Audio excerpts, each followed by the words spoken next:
Жексен бүгін ерте оянып алды. Бірақ төсектен тұрмай ұзақ жатты. Санасында сайрап жатқан сауалдардың жауабын іздегендей болды.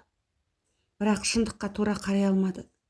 Ақырында жанынан жұбаныш болып, жақындарының сатқындығын ақтап алатын уәжге тоқтала берді. Хош десті. Ол өзінің тағдыр жолының бұлайша бұрғалаң жолға түсерін әсте ойламағанды. Жексеннің бір өкінетіні, бір кездері қадіріне жете алмаған жандардың қазір жанашырына айналғаны. Клараның көзіне қараған сайын одан өзіне деген шексіз іңкәрлік пен мейірімді көргендей болады. Сөйтеді де өзін кінәлі сезініп, жанарын тайдырып әкетеді. Клара мен Жексен бір университетте оқыды.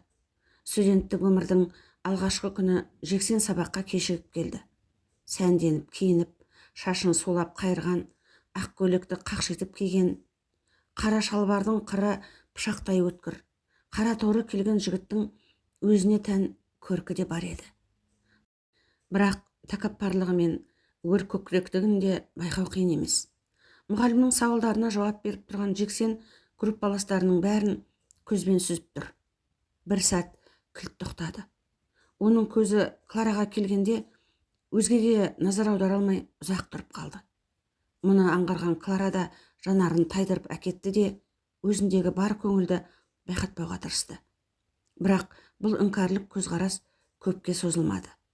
Кейін Жексен Клараның бір аяғын сылтып басатынын көргенде, «Ой, ақсақ екен ғой», деді.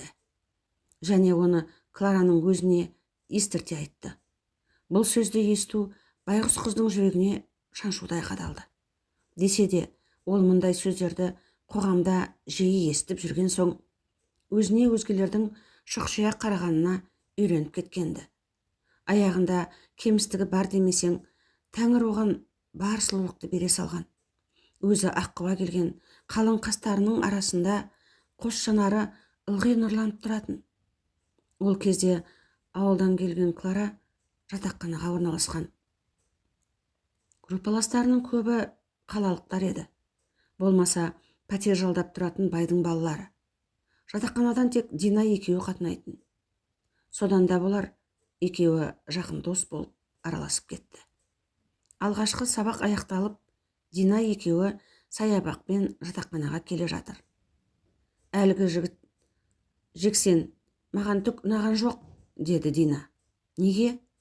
Қойшы, тым дөрекі ғой. Мұғалімнің сұрағына да жөнді жауап бермеді. Саған айтқан анау, мүлде адам сыйлай білмейтін бала екен». «Жаман, жақсы екенін білмедім. Адам аласы ішінде деген. Әлі танып білген жоқпыз. Бірақ бәрі өмірде түк қиындық көрмеген ерке балалар екені сезіледі. Иә, көрдің бе? Бәрінің көліктері бар. Тіпті қыздардың да киіп алған киімдері бағалы екендігі көрініп тұр. Бізге бір түрлі қараған сияқты». «Сенің қайдам? Мен мұндай көзқарасқа үйреніп кеткенмін. Сондықтан жаңа ортаға келерде өзімді дайындап келгем». «Ой, Клара, сені ренжітіп алған жоқпын ба?» деген Дина кілт тоқтап қалды. «Жоқ, құрбым, бәрі жақсы», деп Клара оған күлімдей қарады. Олардың әңгімесі осы жерден тоқтады. Жатақханаға келіп үлгерген қос құрбы бөлмелерінің кілтін алып, заттарын ыңғайластыруға қам жасап келеді. «Әуелі сәл тынығып шай ішіп алайық, сонан соң заттарымызды жайғастыратын боламыз», деді Дина. Бұған Клара да үнсіз ишарат білдіріп келсе кетті. Шай басында ата-аналары, бауырлары туралы сұрап таныстық орнап жатты. «Сұрауға бата алмай отырсың ғой?» «Иә», деді Клара. «Нені?» деген Дина қипақтап, ойын оқып қойған Клараға ештеңе сездіргісі келмеді. «Бала кезімде өзімнің кемтарлығым жаныма бататын. Анамнан мұның себебінде сұрағам. Мені анам босану сәтінде жамбаспен келгенге ұқсаймын. Сонан соң дәрігерлер тұншығып қалмау үшін аяғымнан тартыпты. Бастапқыда менің аяғымның кемістігі барын ешкім байқамаған. Кейін жасқа толып жүруге талпынған кезде ғана аяқтың кемтарлығын аңғарған. Бірақ ол кезде кеш болды. Сүйек қалыптасып кеткен деген пайым жасапты дәрігерлер. Ата-анама да оңай соққан жоқ, менің көңілімді бағып, мәпелеп отыратын, деген Клараның жанарынан жас көрініп, жүзін бұрып әкетті. Уақыт өтіп жатты. Бұлар бір-біріне үйреніп, жақын дос болып араласа бастады. Группаластары Клараны өте білімді, алғыр екендігін байқап, ерекше құрметтейтін болды. Ылғи қолдау көрсетіп жүрді. Жексен сабақтан көп қалатын, үлгерімі де нашар болды. Сынақ кезінде сүйретіліп, зорға келетін. Мұндайда Жексенге ылғи Клара көмек көрсетіп жүретін. Бірақ Жексен оның бұл көмегін тек достық көңілмен қабылдады. Ал Клараның жүрек түкпірінде Жексенге деген ыстық махаббат бар еді. Жексенді көргенде ерекше нұрланып сала беретін. Жексен Клараға сенің көздерің сияқты әдемі көзді көрген емеспін деп жиі айтатын. Мұны естігенде Клараның бойын ерекше сезім баурап әкететін. Десе де ол өзінің махаббатын тұншықтырып тастады. Өйткені қол-аяғы сау байдың баласына өзін тең көрмеді. Жүйткіген студенттік өмірдің де аяқталары шағы жетті. Диплом алған күні группалас достар кешкі бас қосу жасады. Ақ тілектер ақтарылып, қимастық пен сыйластық орнаған кеште жігіттер жағы ащы судан да ұрттап алды. Әсіресе қызып қалған Жексен көп ортасында ерекшеленіп отыр. Достарының әрқайсысына тоқталып, ыстық тілегін айтып келе жатқан Жексен Клараға да жетті. Клара, сенің көздерің бар ғой. Қойшы, ол сөзді естіп, сенің құлағыңның жауыры шығып кеткен шығар. Сен өте керемет жансың ғой. Алғаш көргенде мен саған ғашық болып қалғам. Бірақ кейін көңілім қайтып қалды. Себебі сен ақсақ екенсің ғой. Рахаттанып күліп алды. Мұның әрекетіне өзінен басқа ешкім қосылған жоқ. Қайта бәрі қой дегендей ишарат жасап әлек. Не болды? Қас көздерің қозғалып кетті ғой. Бұдан кейін бір-бірімізді көреміз бе, көрмейміз бе? Ол бір Құдайға ғана аян. Сондықтан осы кеште бәріміз ойымызды айтып қалайық. Егер Клара ақсақ болмағанда, әңгіме жоқ, мен оған үйленетін едім. Бірақ өкінішті. Клара, сенің мені ұнататыныңды білген соң айтып жатырмын, деп тағы да қарқылдап күлді. Клара да бұдан артық шыдап тұра алмады. Кеудесін өксік қысып, тынысы тарылып кетті. Далаға әзер шыққан ол ағаш түбіндегі орындыққа жайғасып, ағыл-тегіл жылады.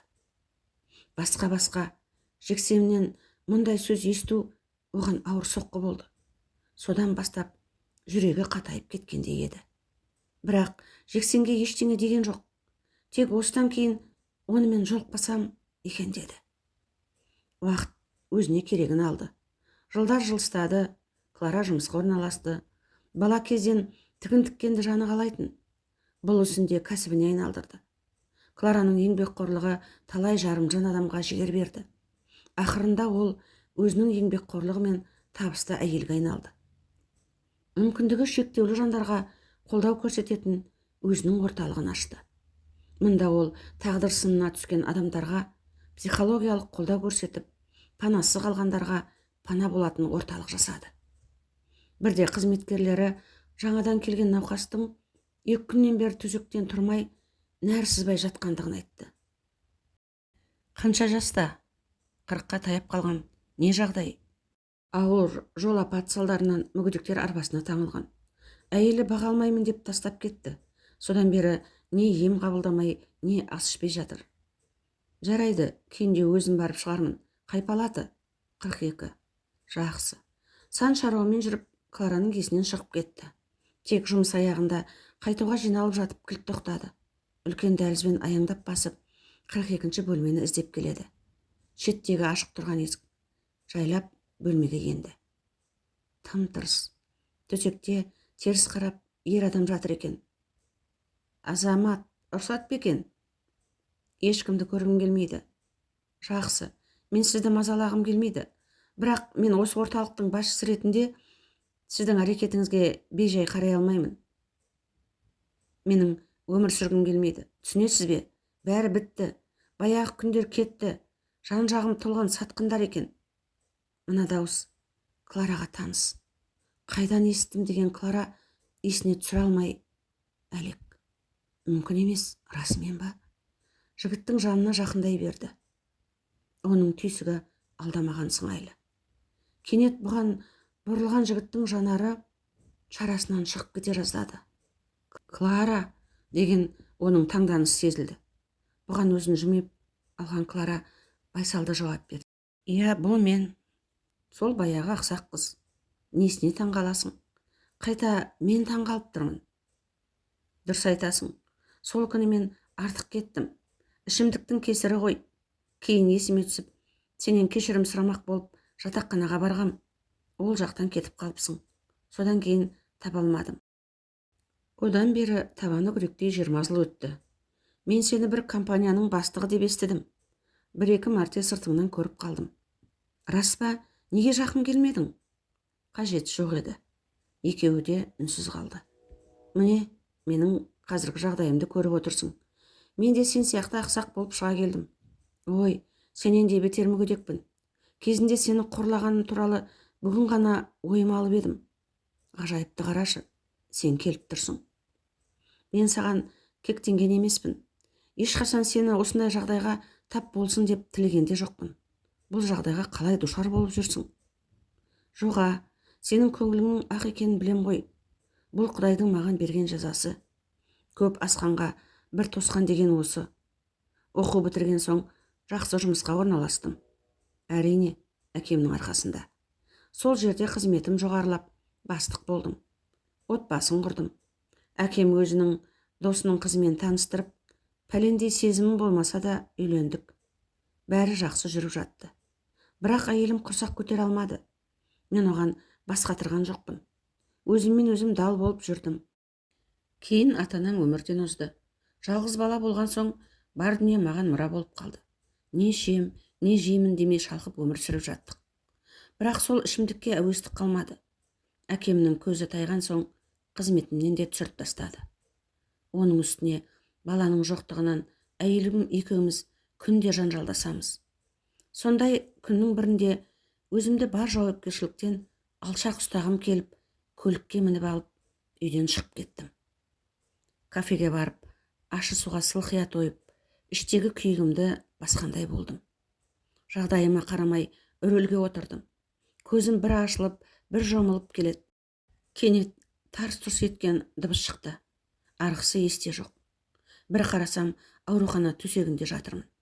Жанымда әйелім егіліп отыр. Жол апаты болған екен. Осылайша бар жиғаным еміме кетті.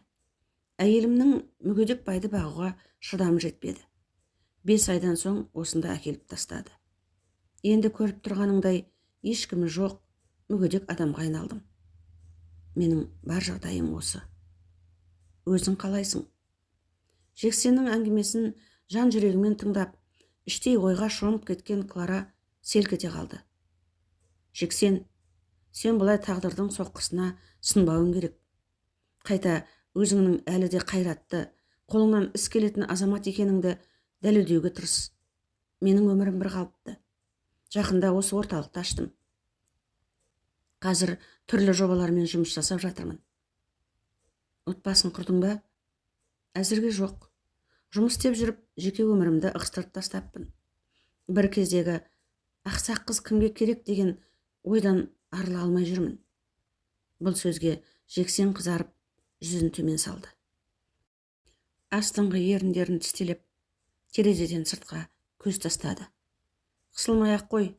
Сен сол күні айтқаннан емес, бұл ой менің санамда ес білгелі қалыптасып қалған. Есті адам болса, сенің жүрек түкпіріңе үңілер еді. Сендегі пайым парасатты көргенде, жарайды, мен қайтайын. Сен қырсықпай тамағыңды іш.